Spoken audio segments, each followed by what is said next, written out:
Good night for everyone. Welcome to the 90s. Today, a terrible war is taking place at Crimea. Don't move, because we have all the details for you.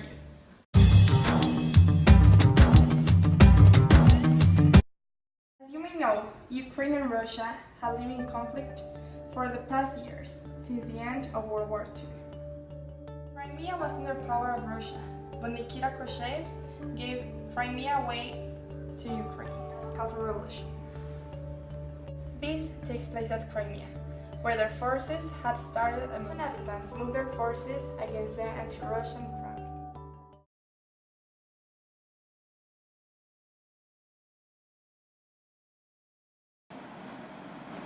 Let's understand the war. Nowadays, there's a war taking place at Crimea.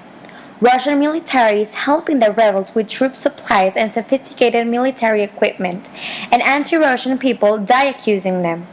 All of this because many years ago, Russia's relation with Ukraine has been held with tension, because they both feel that the peninsula of Crimea belongs to each of them.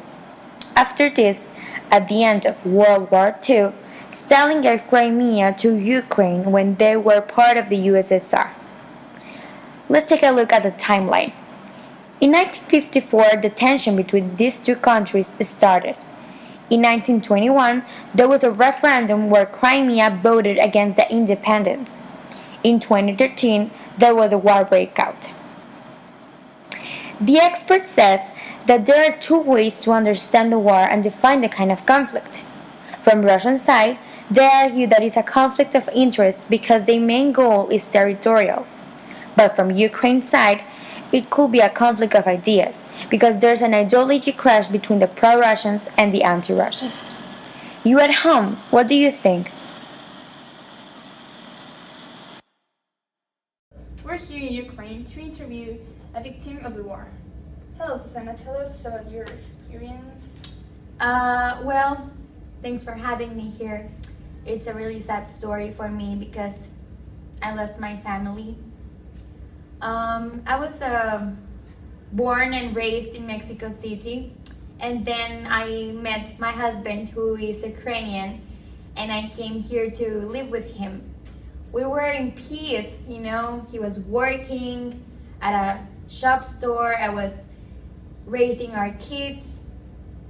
We had two, and then everything changed. It's all because of Russians.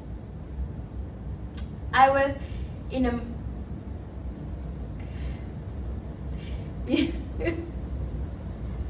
We're back now with Susana.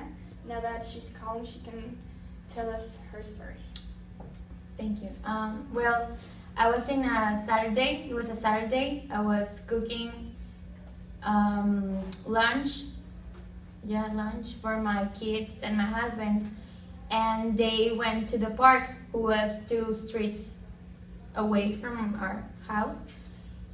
And then suddenly I heard a really loud noise, and I came out of the house and everything was on fire. I started to call my husband, but obviously he didn't answer because he was already dead with my kids. It's a really sad story. The only thing I want is peace for all the families that are affected by the nonsense and the revolties. Not everybody thinks like them. Just please stop.